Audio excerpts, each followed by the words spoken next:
Hey everyone, welcome back here to episode 3 of Project E. This is definitely going to be very exciting because I'm getting rid of a lot more decks, and that is just something that is really great because obviously my whole goal with Project E is to get rid of a few of my decks and eventually cut down on my collection so that I can actually have more cards or lesser cards that is, to actually focus on.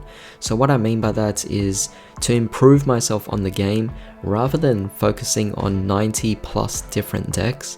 Why not actually just focus on 30, or better yet, maybe less than that, and that way I could actually spend more time actually improving myself on the decks that I actually truly are interested in. So basically the whole premise of this entire series is I pretty much will try to get rid of as many decks as possible per episode, and hopefully we'll actually reach our goal. Now the goal here is to actually get rid of maybe 60 different decks, maybe more than that, but at the current point we already got rid of quite a lot. I believe it's 19 or 20 decks at the moment, so I'm definitely very happy about that, but of course that means we are close to the halfway point, which is definitely very fantastic considering we're only on episode 3. I do have this planned out to be a 12 episode series, so yeah, we'll just see how we actually go, but today I do have quite a few decks to actually go over that I've decided to actually just stop playing and just get rid of as part of my bulk. So without further ado, let's just get started. The first deck that I'm actually deciding to get rid of is the Mythical Beast deck. The Mythical Beast deck was a deck that I actually was attempting to build myself. It was a pendulum deck of some sort that focused on spell counters, and it was definitely really nice actually incorporating them with the Endymion deck, but I actually also wanted to build Mythical Beast as their own separate archetype as well. However, as of recent, I decided this is actually way too hard. A lot of the cards were just from much older sets, and at this point it's really difficult to get cards now, so because of that, it just doesn't really work for me. And not to mention, when it came to playstyle, I'd rather just play Endymion instead and mix in a few of the important cards that I actually wanted from the Mythical Beast. So for example, Master Cerberus and Jackal are two of the key cards that I'm keeping because they are Mythical Beasts that you would actually be playing in your Endymion deck. However, with that being said, the rest of the Mythical Beast cards, I pretty much decided to get rid of them and get rid of the deck as a whole. But moving on, we actually have here Mech Knights. Now Mech Knights were a deck that I was actually building. I was accumulating all of the commons, and I just realized it was just really difficult to try and get Blue Sky and also Purple Nightfall. They were the cards that were a bit more on the difficult end of things. So because of that, again, it's another deck that I'm just giving up on. I'm not going to bother anymore and actually building them, and I never even ended up building it. It was just really a small collection of cards that was just sitting in a box, and I realized it wasn't really my thing anyway. I mean, even playing the deck itself by testing it out on yugioh Pro at the time, it really just wasn't my thing, so there was no point in actually sticking to Mech Knights. Now, moving on here, I want to quickly actually mention these 3 particular decks all at once. So it's actually Gravekeepers, Dinosaurs, and Insects, and these particular decks here are all speed duel decks. So yes, I actually at one point got into speed duels in hopes to actually just try out the game and see if it actually worked out, or that particular format. Turns out it doesn't actually work as well. It's not a really great format, to be honest, and there is a bit of irony to it. So even though it's called speed duels, it's actually oddly incredibly slow, and it's just not great. The games can actually be quite long, and it's just all dependent on top deck after a certain period of time, which just doesn't become enjoyable. And not to mention, a lot of the decks just have a lot of imbalances. Certain decks are just much better than others, and it's just really poor matchup sometimes, which makes it just not a pleasant experience. So because of that, I decided to get rid of the decks that I actually owned, which are these particular 3.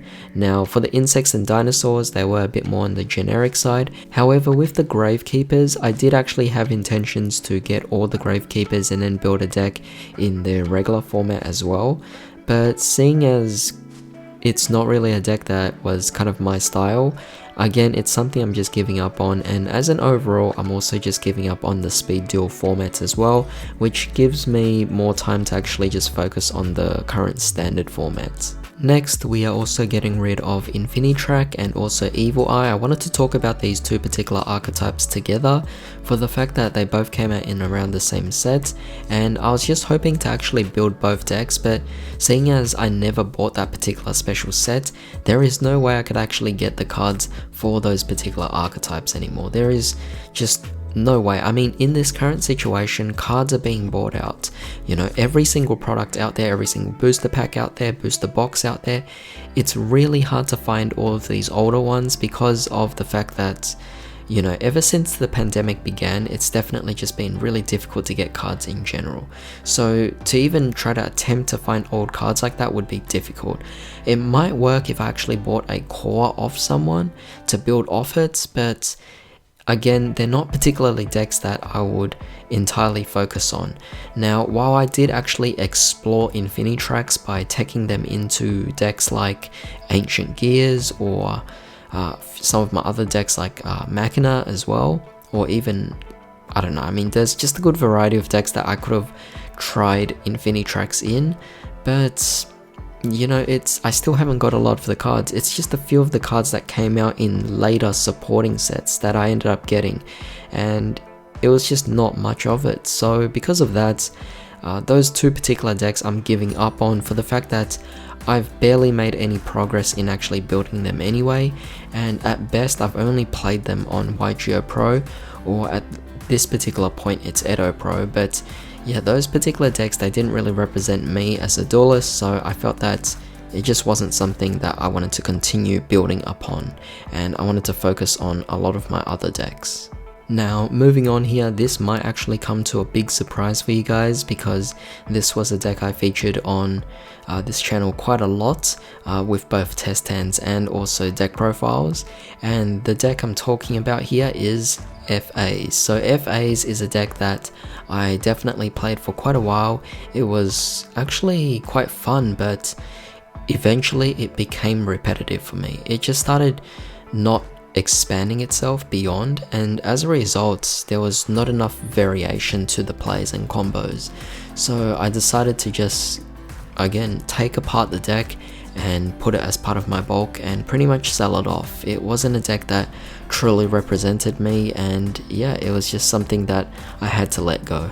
Moving on, we also have here Guard Dragons. Guard Dragons was a deck that I featured for a small period of time. It was a deck that I was trying to get into, but seeing as it's just a weakened version of World Chalice and a weakened version of Rockets, there was no reason for me to actually keep it, because Guard Dragons, it works in a similar sense. It's like a hybrid deck of both Rockets and World Chalice, but both World Chalice and Rockets individually can have more variation in plays, more extensive combos, and while Guard Dragons was a new change of pace that I recommend everyone actually try out for the first time, it's a very cheap deck anyway, so it should be really easy for you to get the cards. But unfortunately, it doesn't actually expand beyond that. It does have its limits, and it will become apparent the more you actually play with the deck itself. So because of that, it wasn't something that I saw myself playing long term, and as a result, I just got rid of it and broke apart the deck. Moving on here, we have our Pendulum Magicians. Now this is actually a very interesting one because of the fact that I've never actually featured this particular deck on my channel before. However, at one period of time when the Master of Pendulum structure deck came out, I did actually build a Pendulum Magician deck. Of course, at the time it was called Performer Power Pendulums. It was a different deck at the time, and Pendulum Evolution hadn't actually released yet. But once Pendulum Evolution actually did release, I did not buy the set at all. At the time I was much younger, I was a student, so I didn't really have any money to even consider buying a box of Pendulum Evolution, which to a certain degree I do kind of regret, but you know what, it's okay right now, because now that I don't actually have all the cards to even build the deck to play, I just got rid of everything that was already pre-existing and broke apart the deck that I had, keeping only the very specific cards I want for collector's purposes. But the majority of the deck has been broken apart and put as part of bulk, ready to actually just be sold. And finally we have here generaids. Generaids was a deck that came out in Mystic Fighters, or rather it was an archetype. It came out alongside the Math Mechs and also the Dragon Maids as well. Now for the Dragon Maids, I never even built the deck, I never even wanted to consider playing it in the beginning, because I knew that the deck would actually be expensive anyway, you know. And even though the deck has kind of decreased now, I have no intention to actually build Dragon Maids whatsoever. So yeah, it's fine with that. But with the generaids, I also realized it wasn't a deck that I particularly wanted to build. It just didn't seem interesting anyway, as I tried to test things out on yugioh Pro. And now that Calamities has also been banned, it's definitely just quite unfortunate that generaids is definitely not going to work now. So I broke it apart. I ended up keeping one particular card, I think it was Hela, where she actually would work in a zombie deck. But with that being said, the majority of the deck were just really cheap cards. I mean, aside from some specific exceptions of course, but it just wasn't something that I wanted to focus on. And I also had a friend who actually was more curious or more interested in the particular deck, so I broke apart the deck and sold off the cards that he wanted, and then the rest I'm pretty much just getting rid of them as part of my bulk collection. However, with that being said, we definitely got rid of quite a lot of decks in this particular episode. So let me just count this up really quickly. 1, 2, 3, 4, 5, 6, 7, 8, 9, 10, 11 decks today. So we got rid of 11 decks, which should actually bring up our total to about 30 decks right now, which I am definitely very impressed, because of the fact that 30 is actually the halfway mark.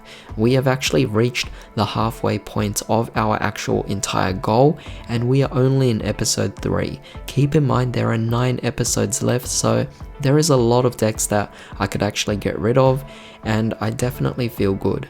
However, at the same time, you do have to realize that it will be far more difficult at this point.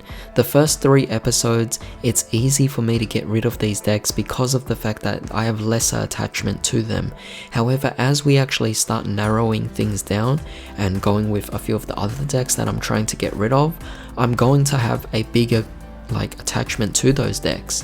And when that actually happens, well, the problem is it's going to be hard to cut them down. I can cut down 11 decks in this episode, but what happens in the next episode, I'm most likely not going to be able to cut down 11 decks. I'll be cutting down a lot less. I mean, if I could cut down 20 decks in the next episode, that would be fantastic, but I highly doubt that. So definitely this is getting harder and harder because I have higher attachment to the remaining decks, so because of that I'm definitely going to struggle for the next few episodes, that's for sure. But you know, there are 9 episodes left, so we'll see if we can actually get anywhere close to our goal. Hopefully we can, and that would be quite fantastic. But I hope you guys actually enjoyed this video, because this was something you guys might have been very curious about as to what decks I was about to get rid of next. So yeah, these were the decks here. Did you actually expect any of these, or did you not see any of them coming? But with that being said, definitely drop a like and share this video if you enjoyed it, and don't forget to subscribe and hit the bell notification. But with that being said, I hope you guys have a wonderful day. I'll see you all next time.